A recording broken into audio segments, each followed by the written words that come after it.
So the shower curtain that I ordered came with a set of 12 hooks for you to be able to hang your shower curtain. So if you don't have hooks, this is great because this is a combo set.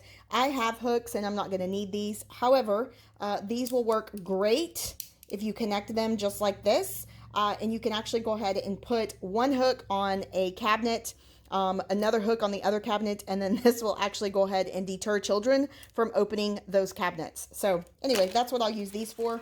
The shower liner itself is actually 78 inches long. I like having a long shower curtain, and the reason being is because then it actually goes all the way into the tub, and it'll actually fall into the tub like 4 or 5 inches.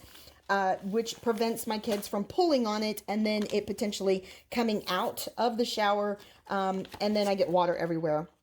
I also like the fact that this is actually super thick, which is really nice because then it doesn't tear very easily, especially when someone's trying to pull your shower curtain open. This isn't going to tear.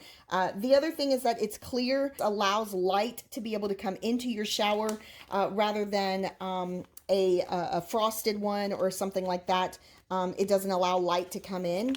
You can see that it does have the metal grommets on the very, very top, and then it comes with 5 magnets on the very bottom of your shower liner. So if you happen to have a metal tub, then this will go ahead and actually magnetize itself to the metal tub so that it will actually stay in place.